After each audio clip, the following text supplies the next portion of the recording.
Live from New Delhi, you're watching special broadcast on India's Union Budget 2025 on DD India, India's voice to the world, and I'm Sakal Bhatt.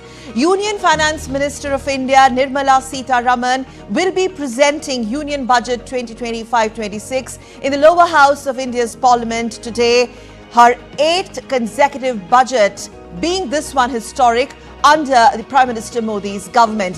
In the next few hours, we are going to get the overall expectations as we run up to the final budget presentation scheduled at around 11 a.m. We will be examining the sectoral expectations, the middle class aspirations, all that with our sectoral experts joining us live on this special broadcast. So stay with us.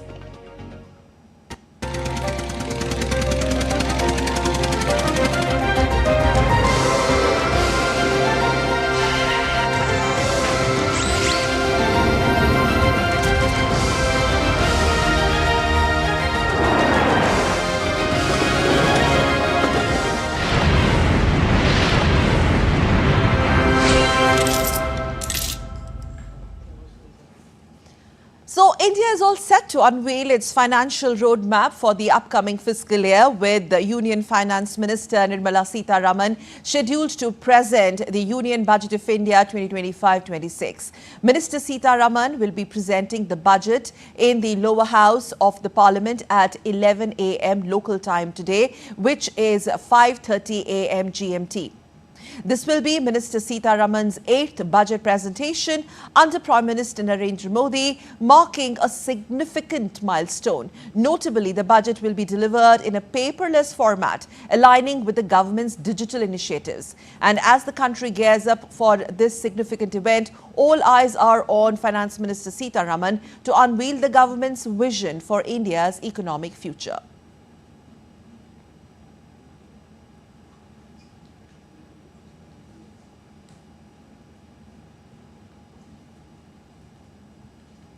Being the first woman finance minister, Nirmala Sitharaman will be presenting her 8th consecutive budget, which is historical and unprecedented. First women finance minister to do so and to achieve this feat at 11 a.m. local time.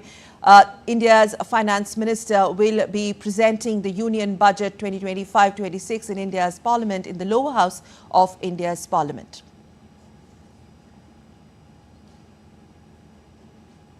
And the budget session of the Indian Parliament began on Friday, that's yesterday, with much anticipation setting the stage for the crucial discussion and debates on the country's economic future or roadmap. India's President Draupadi Murmu addressed a joint session of Parliament outlining her government's achievements and policy vision. Here's a report on what unfolded on the first day of this very important session.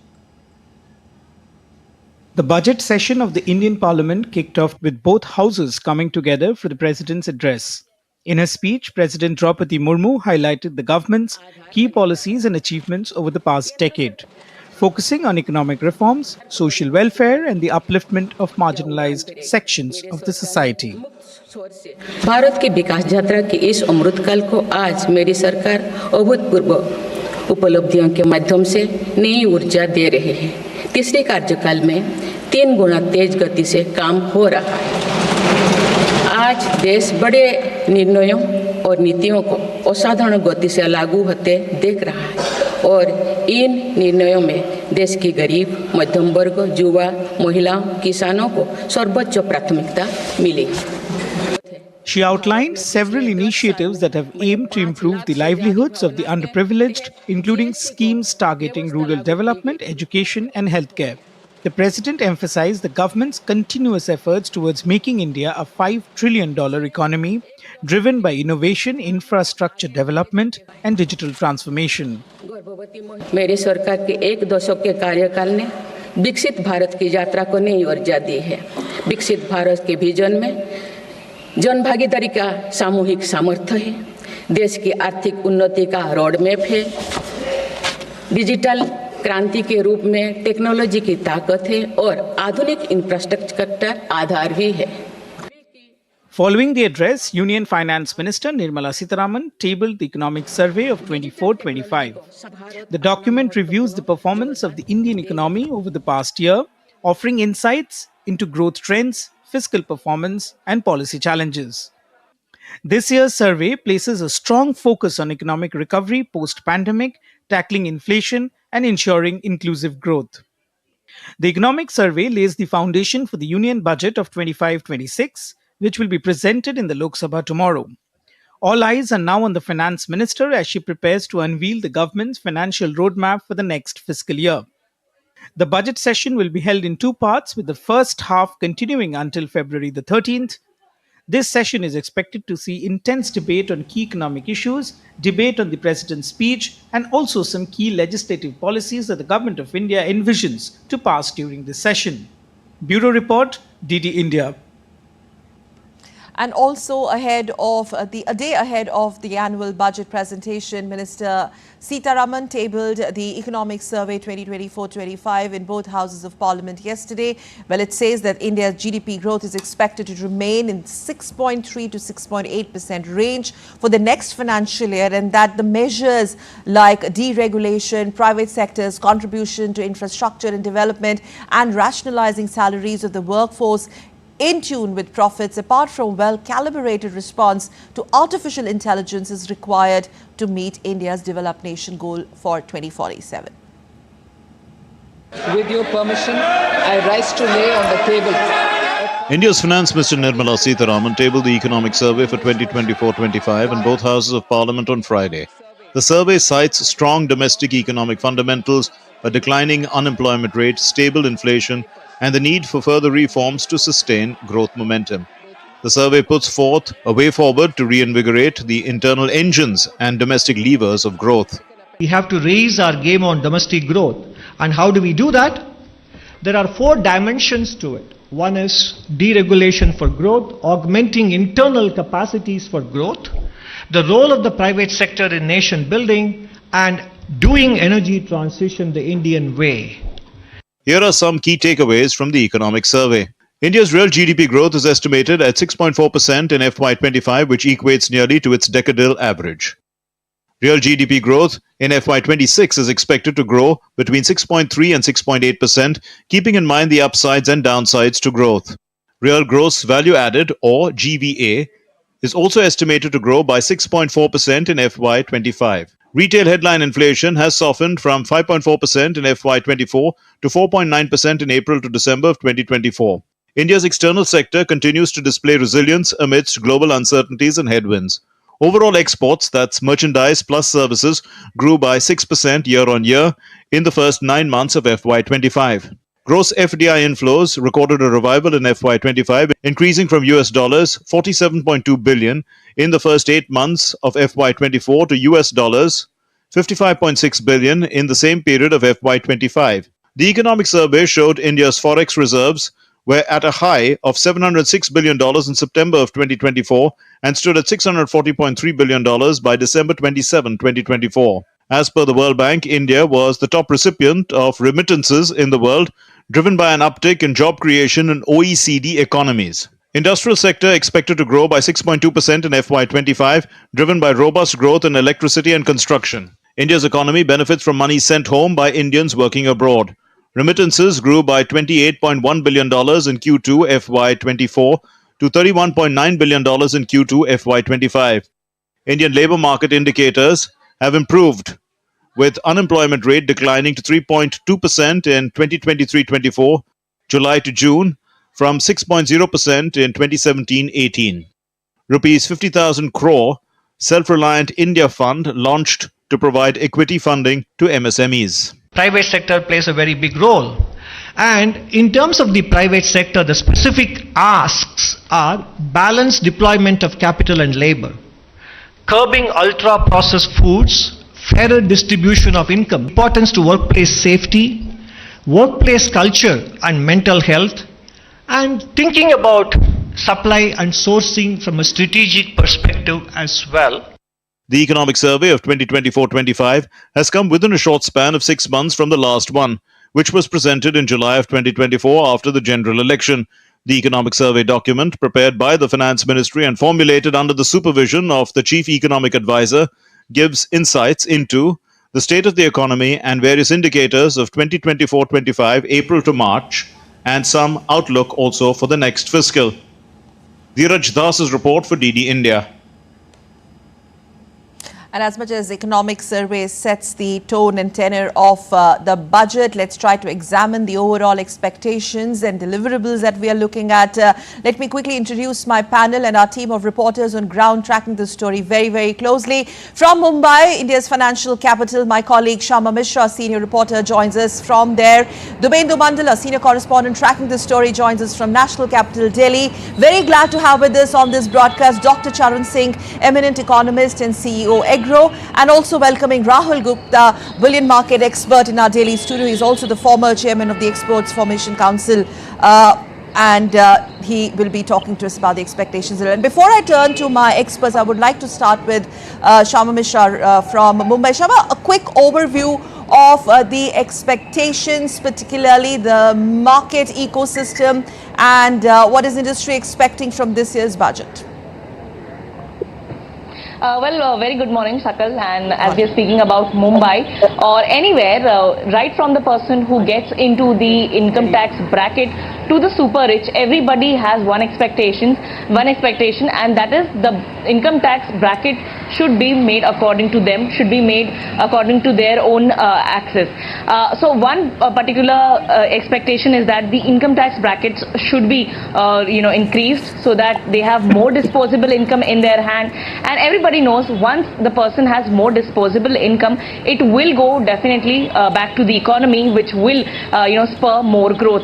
Apart from that, there are several more sectors which are eyeing this year's union budget because they might get focus, they might get more investment and policies. We are also talking about the industries which is expecting rationalization of GST. So simpler tax structure, also the goods and services which are at the higher level of the percentage, the GST percentage, that should be lowered so that they also have more money with them. The same rule applies over here also. If they have more money with them, the person buying it, the consumer buying it, also has more money with them, and that spurs the growth. We are also talking about sectors specifically the agriculture, education, health, and various other sectors. They will definitely get focus in this particular budget because each year we see that different sets of policies or special schemes are being announced for agriculture, for the farmers, and everybody related to that particular sector. Sakal, we are also talking about emerging sectors. So these are space, maritime. Special sectors like these are, at the focus, at the helm of tremendous growth. They have tremendous potential to put India on the global competitiveness level. So more investments or more policies for space, deep sea, maritime sector, these are also expected because both these sectors have tremendous potential. Also, they have potential to generate so much employment opportunities over here. Maritime sector itself has a huge opportunity because India has a vast coastline of more than 7,000 kilometers.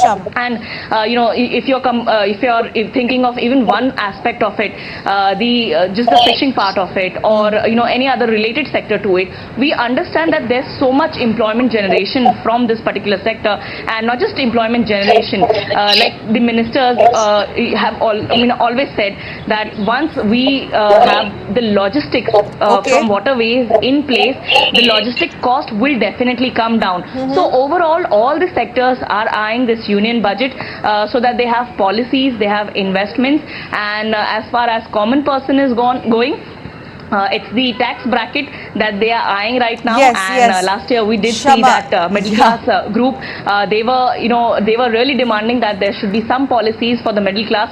So hopefully, I'm going to take Madam this point. Finance Minister must have listened to it. So the aspirations of middle class, to what extent will they be met this time around? And Shubedu, you're smiling out there.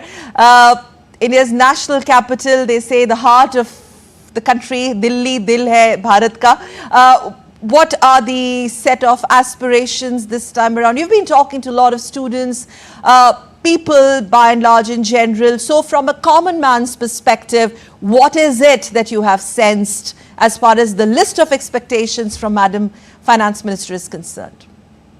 Oh, well, Sakal, good morning, Good first morning. of all. But this budget has a lot of expectation for the middle class. The middle class have been expecting a lot from this budget, primarily, as my colleague was also mentioning, about reducing of the income tax slab. So, of course, that is one of the key aspects that will be looked into when it comes to the middle class, because it will give a lot of more money into the hands of these working class people. And yesterday, remember, Sakal, the Prime Minister also mentioned about the middle class. Even the President's address in the Parliament yesterday featured middle class, and therefore it is expected that there could be a change in the income tax slabs, giving more money into the hands of the middle class or the working class people, which will of course return back to the economy, because the expenditure capacity of the people of the working class will increase, and therefore that money will come back to the economy, spurting the economic growth further. So of course that is one of the key aspects which most of the people have been talking about on ground. And apart from that, Sakal, inflation is also one of the key aspects, particularly food inflation. Food inflation is also one of the key aspects that is being talked about, and it is believed that the government would perhaps take some key measures to reduce inflation in the coming time. The government says that it has confidence in the Indian economy to reduce food inflation, but therefore, and the food inflation that rose over the last couple of years is, of course, because of the geopolitical conditions across the globe, and it is not an India-specific factor. So, of course, some key measures could be seen announced by the Union Finance Minister to tackle inflation. And apart from that, the manufacturing sector needs much-needed boost. The government have been talking about Make in India for a very long time, and the manufacturing sector could see some incentives. And apart from that, also, the green sector, which includes, the EVs, the other clean energy sector, which has been a focus of the government over the last couple of years, could also see some incentives being given to these particular sectors when it comes to both manufacturing as well as service and other allied services in this sector. Yes, since you have to leave for Parliament, a very quick one on the education sector. There's a long list of, wish list rather, as far as students are concerned.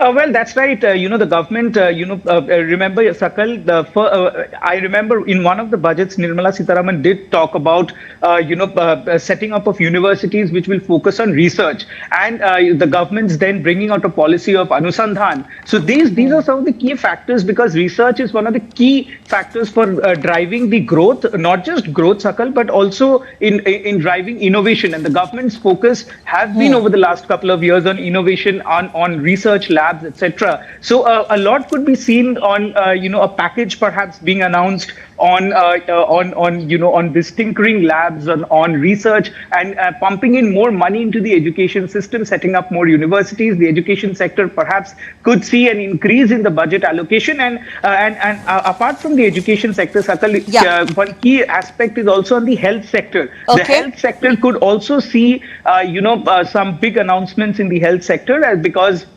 a lot of people on the ground have been talking about, the health sector as well as the education, which is two key aspects for a nation's growth. So, of course, these two sectors will also be on focus, is what is expected from the Union Finance Minister. Okay, Sakal. Just few hours to go. Thank you very much, Dibendu, for joining us. And before I turn to experts, Sharma, you want to come in quickly here?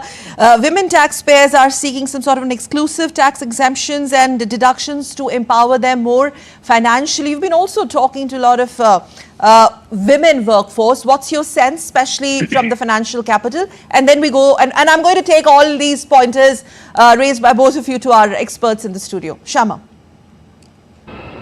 Well, Sakal, I'll quickly add, I have a guest with me, and he's an export analyst. The point that you mentioned, that women are expecting, special tax exemption. So definitely we are expecting that, but it's obviously, something which has not been given in these many announcements of budget. That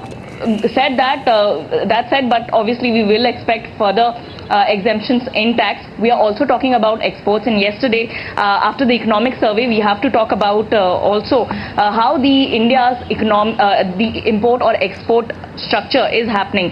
So how do you see India's export today, and how do we push that export set? The very important point is that there is a slowdown in the global market. All US, European Union and other countries, they have tariffs and non-tariff barriers, and geopolitical system is not. So now export must diversify to the African countries, and we have picked up a lot of orders. Now the whole issue is the customs clearance required for import-oriented goods using in the exports, second. And our entire non-tariff barriers are more in other countries, and our tariffs are more. And I am of the opinion that the export documentation, export clearance should be clear within 2 hours time. Our ports and our infrastructure is not ready to that extent. Every day, once we file the shipping bill, it takes at least 6 to 7 hours to process the goods. Then it goes to the port, then port is taking CFS, then CFS taking. The most important thing, India spent $101 billion in the shipping sector as a freight expense. This is very, very challenge to India, and Indian economy must focus, Indian government must focus on shipping goods by Indian vessel. There are 14 to 16, 18 vessels are there, shipping line. They earn more money, they earn everything, and we left at the disposal of the agents, and the freight cost is very high. Okay. So Ajit Vora over here is saying that there is a need for ease of doing business in the shipping industry, in the maritime sector, and also need for putting more investment in the infrastructure so that our turnaround time, so the going passage of these ships are lesser. So infrastructure, ease of doing business in these particular sectors to grow our exports is necessary. Over to you. Okay, thank you, Shama, and please also thank Ajit Voraji, export expert, for joining us live in the studio. Since we have Rahul in our Delhi studio, who is also the former chairman of the Exports Promotion Council, the points that were raised by Ajit Voraji there in Mumbai about the custom clearance and specifically the concerns of the shipping sector, would you like to comment on that? Well, the export issues, what Mr. Vora was pointing. Will all these be factored in this time? Yeah, it will be factored, and there have been changes in the last 2-3 years also. So the shipping bills all are not checked now. It is checked through risk management system, that is through artificial intelligence. So everything is not checked, everything is not assessed. They move on their own. But yes, what issue he's pointing out is that there's a lot of expenditure which we incur as a country in dollars for sending our shipments to the destination points. So yes, he's absolutely right that government might come up with the concept of investment incentive through direct taxes or through some other scheme by virtue of which Indian companies, Indian freight forwarders can be set up, because there's a lot which is getting shipped through Southeast Asia, whether it's from India, China, Sri Lanka, all these around.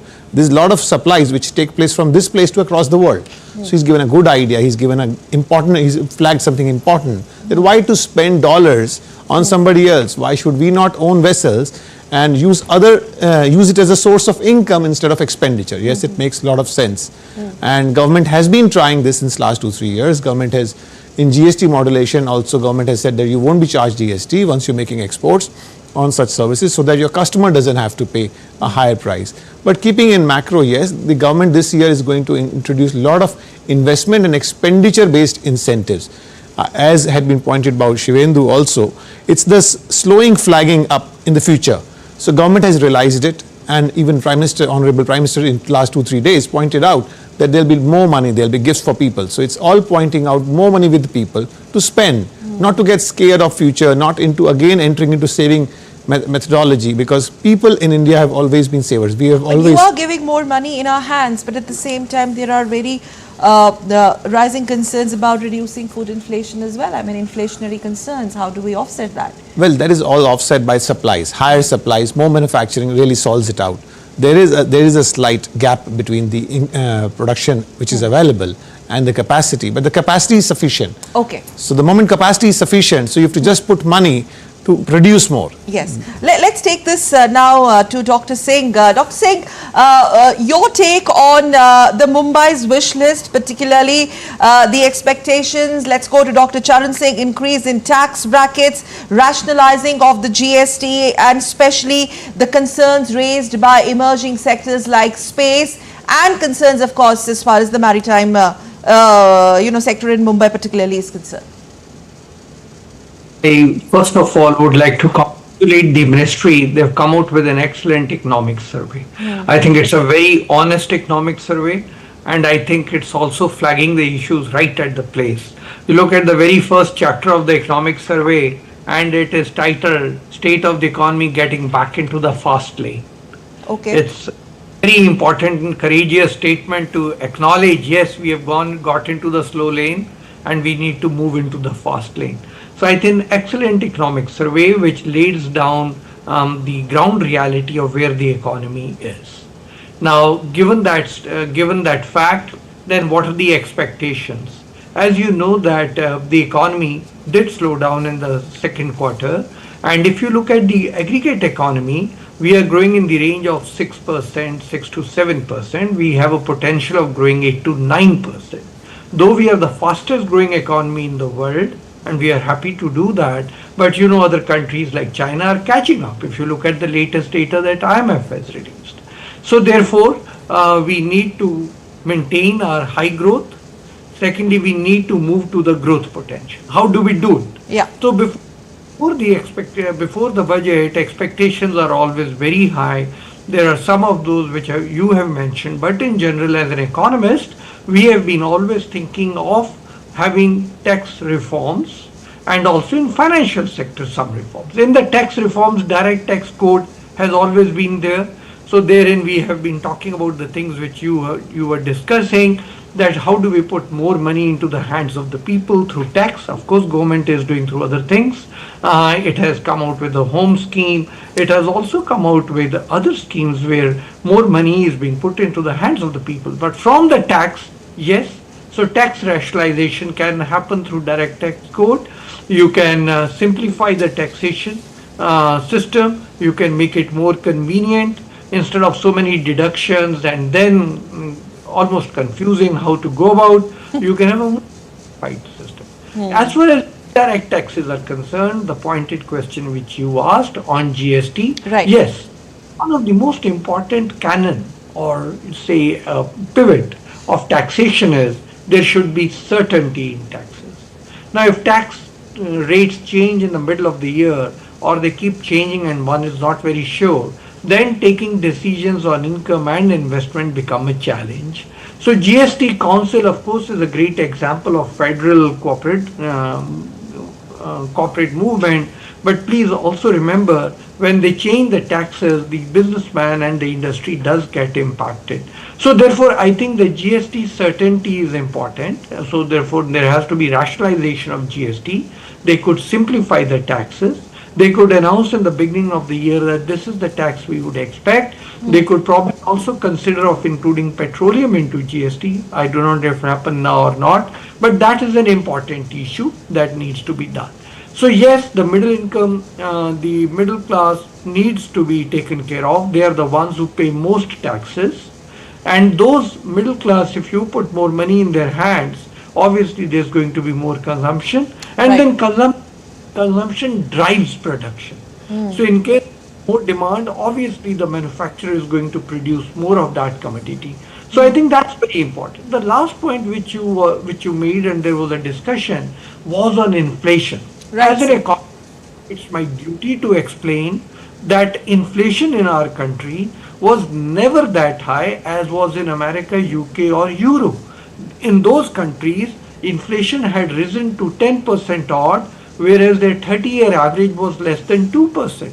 In our country, if you look at the complete phase from 22nd when high inflation globally was recorded, we have not. Our inflation target is between 2 and 6, 4 is the pivot, plus minus 2. We have just done mainly around 6 to 7, maximum 8%. Secondly, in the economic survey yesterday, which they have released, they have done an excellent exercise. They have said, look, what happens in our country, sometimes it is the tomato, sometimes potato, sometimes. So they have said the tomato, onion, potato top. They have done it headline inflation and food inflation. If we remove these three, then what happens? And you will be surprised, if you remove these three, then inflation is basically in less than 5%. Okay. Agree. Interesting. And if you look at food inflation, only food, then it is between 6 and 7%. Now that's not high inflation when the target is between 2 and 6, and global inflation is 5 times their 30-year average. So I just wanted to clarify that. All right, all right. Rahulji, I'm going to get your take on this, but before that we need to take a look at this detailed report on budget presentation. Well, as we do know that budget is presented on 1st February every year. The Union Budget of India takes effect from 1st of April until the end of March next year. Anu Kaushik of DD India breaks down what the budget really means and what it is and what all does it entail.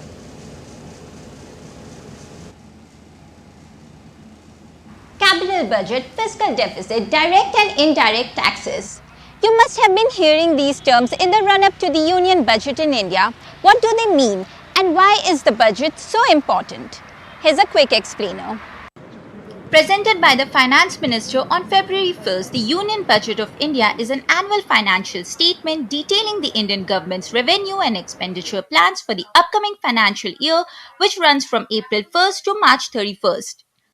The plans majorly focus on the government's estimated revenue from taxes, dividends and other sources and its expenditure, which includes funds allocated to various ministries, social welfare schemes and spending on salaries. Taxes are classified into two categories, direct and indirect.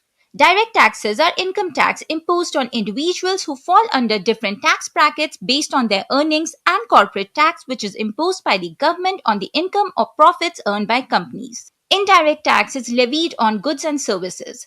Customs duty, GST fall into this category. The Union Budget has two main components. The revenue budget gives an estimate of the government's income, while the capital budget details capital receipts, which include receipts from disinvestments or asset sale and recoveries of loans. Capital budget also encompasses capital expenditure, which is mainly the government's spending on infrastructure projects, education and health facilities. Here, it's important to take note of the fiscal deficit, which is the difference between the government's total revenue and total expenditure. The government aims to reduce the fiscal deficit. The Union Budget defines the roadmap for the Indian economy and also its growth trajectory. From measures for startups to promotion of clean energy, the budget has also been a reflection of trends with changing times. With camera person Ajit Kumar, this is Anu Kaushik. And India's economic advisor, Dr. V. Anantha Nageswaran, in an exclusive conversation with DD India's Ajay Mishra, has said that India's GDP growth being projected in economic survey below 7% is just a recognition of global reality and it does not reflect concerns or worries. He added that global investment flows and global exports and trade flows are going to be more challenging in the coming years. He said India still remains a fast-growing economy amongst the world's largest economies. It's not because of some concerns that I have about India's GDP growth that I'm projecting a number below 7%. It is just a recognition of global reality, and global investment flows and global export and trade flows are going to be more challenging in the coming years. This is just a recognition of that, and India still remains a fast-growing economy among the world's largest economies, and that I think there's no change there. So these forecasts do not necessarily reflect concerns or worries, but they are a reflection of the global reality today. In fact, the chief economic advisor exuded a lot of confidence that India's exports of goods and services are expected to cross $800 billion by the course of this financial year. India has done well. I mean, in the last decade, our merchandise export growth was in the region of between $280 to $300 billion per year. Now we are heading towards $450 billion. And services will be about another 300. So probably in the course of this financial year itself, we may cross $800 billion of total exports of goods and services. So things are happening, but I think we can do more. And whatever good things we have been doing have been paying dividends, and it is time to raise our game to a newer level, because in the meantime, the global environment has become that much more difficult. And that is the message from the chapter on external sector. India is gearing up for Budget 2025, and it's just a matter of few hours. And the Indian industry has high expectations for policy support, for fiscal incentives, and also structural reforms to drive economic growth and resilience. Shama Mishra reports from Mumbai. Industry stakeholders expect a progressive budget that prioritizes economic expansion, technological advancements, and environmental sustainability. They anticipate well-structured policies that will not only stimulate business growth, but also foster a conducive ecosystem for digital transformation and green initiatives. Sanjay Mariwala, president of IMC Chamber of Commerce and Industry, says that he is expecting that this budget will maintain consistency in policies.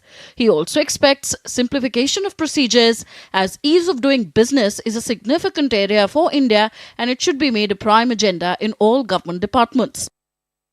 Fundamentally, what we look for is maintaining some consistency in policies. Let's not make too many changes every year. Year on year, changes don't spell well for a developed economy. Ease of doing business is a very significant area for India. I think we need to focus on that and make simplification of procedures and ease of doing business a prime agenda for all departments of the government. Applauding the production-linked incentive scheme, he says it has given great results and there is a need to step up the manufacturing. There should be inclusion of more sectors in PLI, he adds. I think PLI has given us great results and we need to step up our manufacturing capability and capacities significantly. I think incentivizing companies through PLI is an excellent scheme and it's giving great results. It should include more sectors under PLI. Anant Goenka, Senior Vice President of FICCI, says boosting domestic consumption and addressing inflationary pressures is a key area that demands attention in this budget. He recommends time-bound consumption e-vouchers for lower and middle income.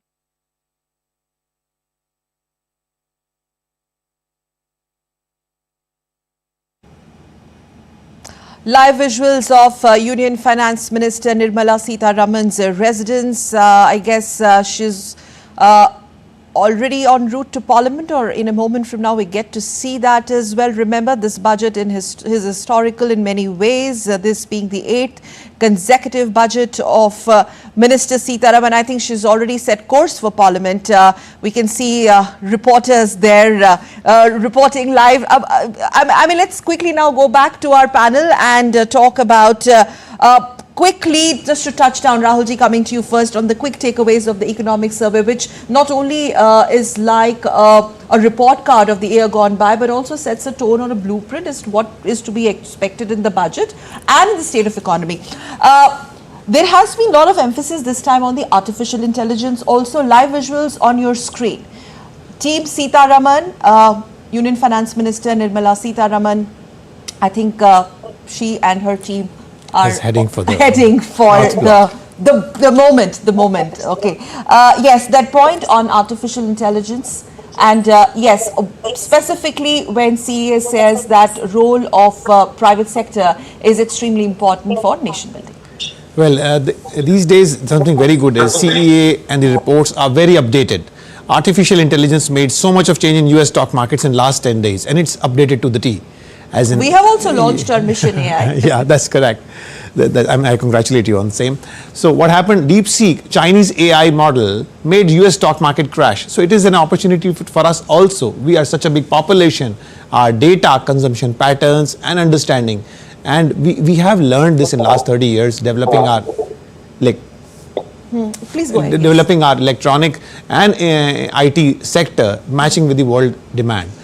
What China did is they realized they have a huge population. Their data and their understanding on IT can really easily compete with Western artificial intelligence models.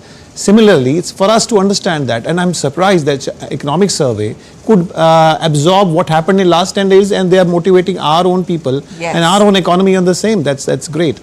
They have also flagged that there is slowing down coming up because of the tariff collisions. Now, US is saying, I won't let you export anything and everything to me. I will try to manufacture myself. So is the time for us to understand that service is the key for future now. Whatever manufacturing may happen on the West, services, the prices, the quality, what we can provide on a remote basis, it's unmatchable. We have a language advantage on the other Southeast Asian economies supplying services, and artificial intelligence will increase in dependence on the service absorption. US is going to consume more services than goods. This is what seems in future, and where the barriers are not there. The tariff barriers are much easier on the service side. So I'm really happy to see the Chief Economic Advisor is pointing out the future, and it's updated. It's not about what the status was on December. The Economic Advisor flagged out in his survey and everything that Forex is an important issue now. With the tariff barriers coming in and investments flowing off from Southeast Asia to US back, it's important that we use our own models to generate. Prime Minister had started a scheme called Gold monetization scheme. It's the right time, and I believe today the Finance Minister is going to give some kind of incentive or some kind of impetus. We will not be based on external debts, and we have it's an estimate that we have $1 trillion or $1.5 trillion gold present within the country, and our total external debt is just $700 billion. So if that substitution, which Prime Minister had started with the scheme of gold monetization 6-7 years back, the substitution started taking place, then rupee depreciation will be curtailed and covered and will be solved within no time. Right. Quick takeaways of the economic survey, particularly in the space of artificial intelligence. Dr. Charan Singh, your take, and also that point on the slowing down midst of the tariff collision that we see. The slowing down is a real cause of concern, and the Chief Economic Advisor mentioned it and clarified that we are the fastest growing economy. That of course is without doubt, but when he says there's a slowdown, what he has in mind probably is that the potential was much higher, and therefore we have to be concerned about it. So I also remember when last members of the officials of the Finance Ministry arriving at the India's Finance Ministry. Okay, that's on your screen. Union Finance Minister of India, Nirmala Sitharaman, making her way into the Ministry of Finance with her team, accompanied by the officials of the ministry, and from there she's going to set course for Parliament to present her 8th consecutive union budget under the Modi government. She's already reached the ministry ahead of the budget presentation. Breaking first on your channel DD India, which officially, this also kind of kickstarts the final countdown as we stand by for budget presentation in the lower house of Indian Parliament at 11 a.m. today. And as we stay with these breaking plates, Dr. Charan Singh, you wanted to complete that point. Please go ahead. But we would also like to tell our viewers that Finance Minister of India has already arrived with her team, the Ministry of Finance, the officials of Finance Ministry at the Finance Ministry. And after that, they will be setting course for Parliament. Yes, Dr. Singh, please go ahead.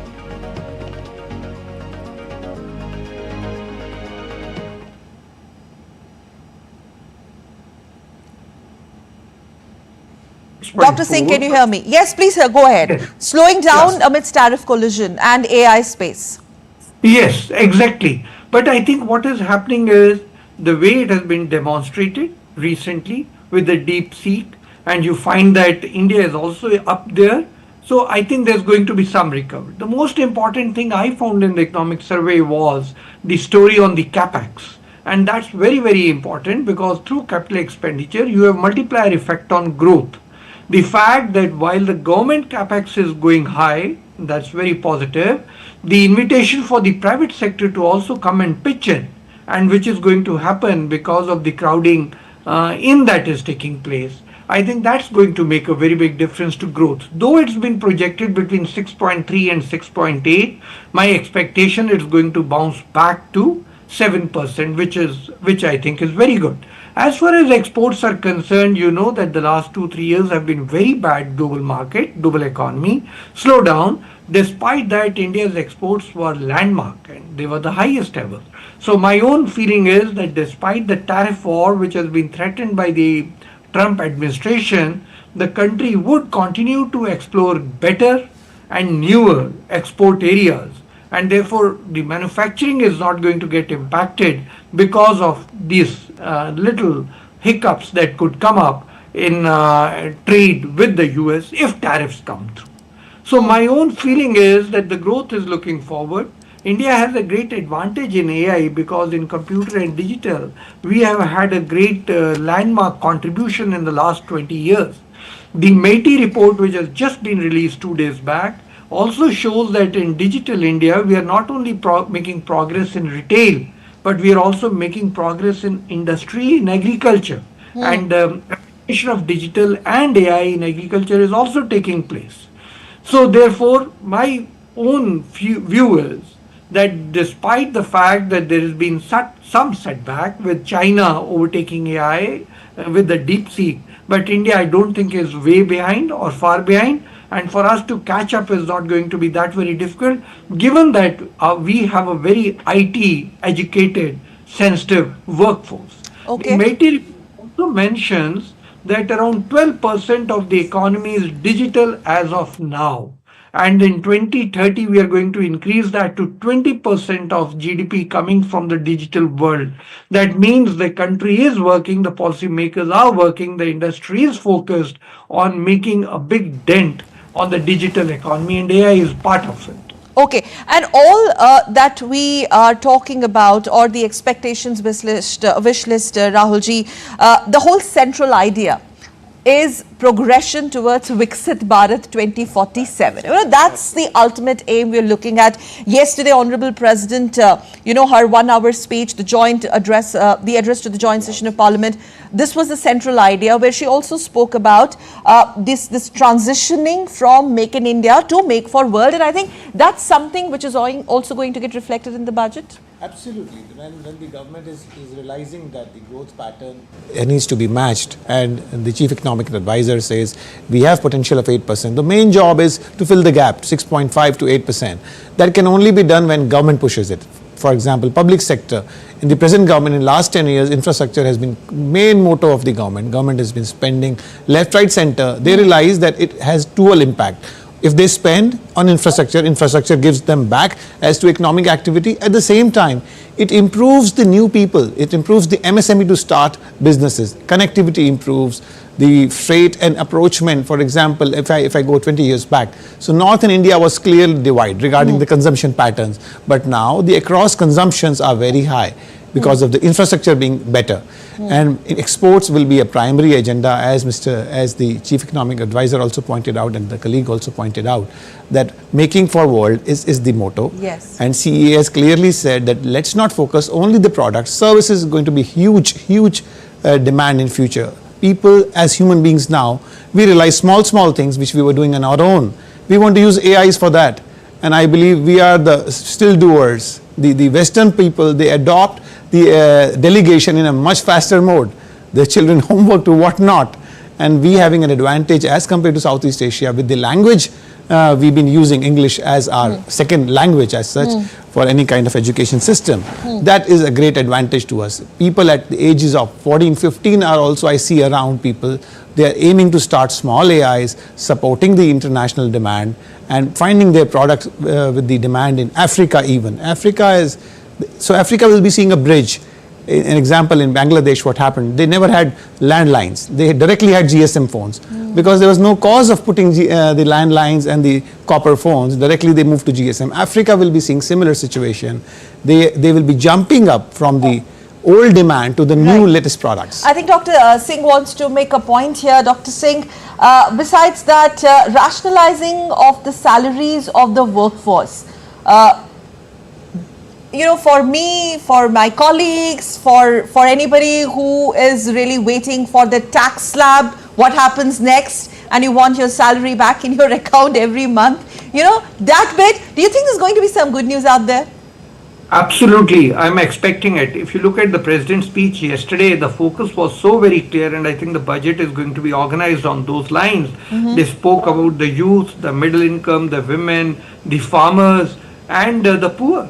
So I think the middle income, the middle class is certainly going to get a big advantage out of it, of the budget and the timing, and the eighth pay commission has been announced. So therefore, the middle class is in focus. Also, I also like the way they organized another set of thoughts where they spoke about prosperity and pride. Of course, they spoke about governance, but prosperity and pride and the financial inclusive growth, which is going to be very important in days to come. And of course, the government has mentioned it many times. They have spoken about the reforms where they are doing away with the redundant laws and bringing in doing business. They're also talking of weeding out policy paralysis through perform, reform and transform. That's the government's mantra.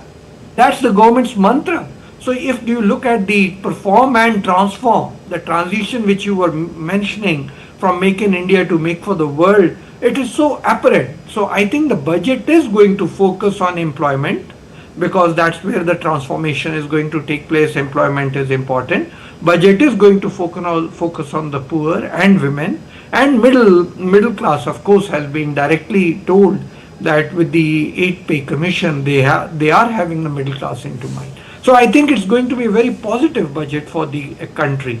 And if it has to move and fill the gap from moving into the fast lane again, there have to be incentives. And I think incentives for exports, incentives for manufacturing, they're up there. Okay, you wanted to come in here on that salary rationalization in the workforce, rationalizing salaries, workforce in tune with the profits here.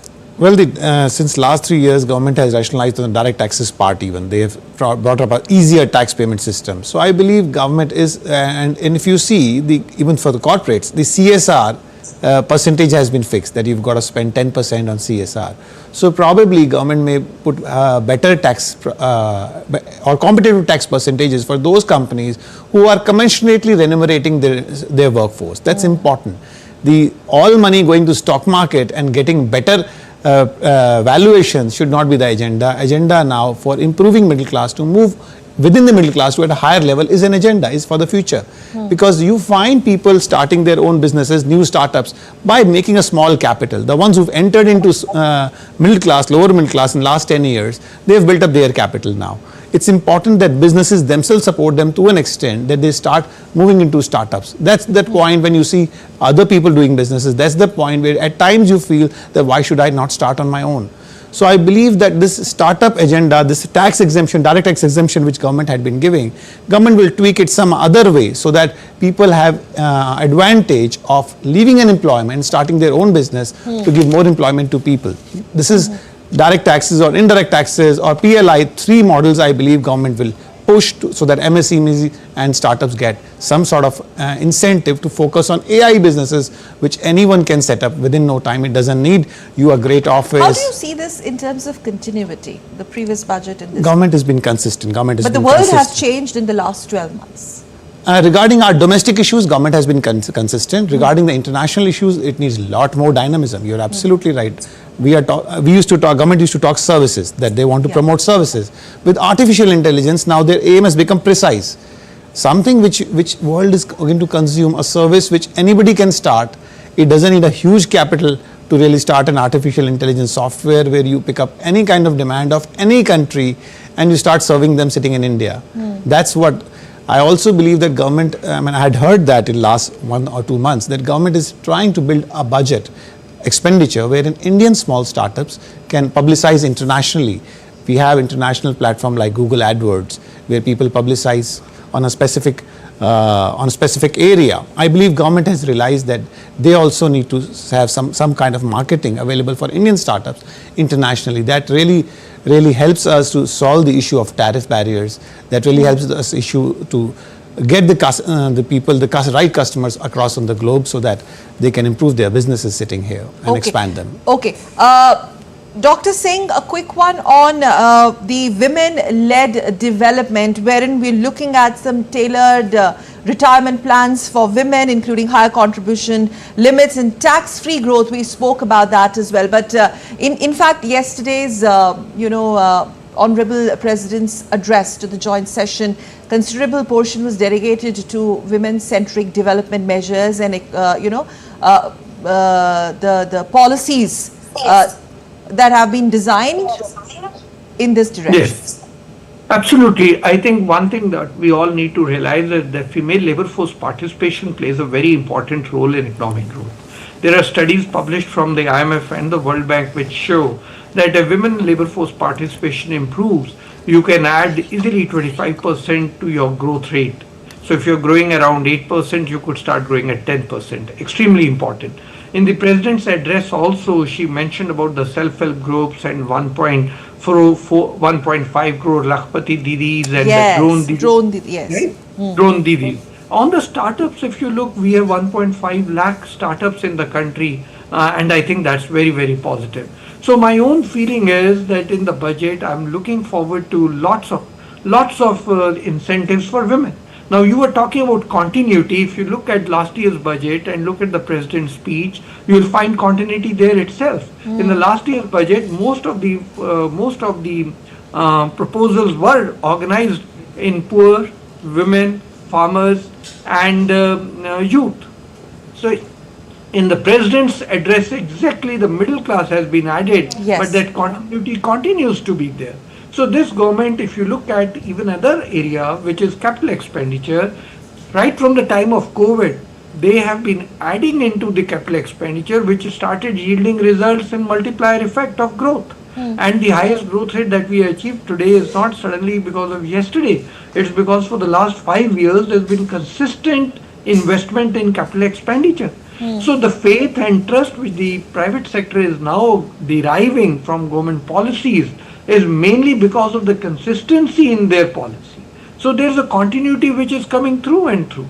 In this very continuity, women empowerment has also played a very significant role. Even in G20, when the meetings were taking place under our presidency, you could find that the fact of women empowerment in the country is playing an important role. Because of this very emphasis on women empowerment, you find that the female labor force participation rate in the country has increased tremendously over the years. Also, women participating in all sort of activities, CEOs of companies, and also much more employment, as well as talk of reservation of seats in the parliament.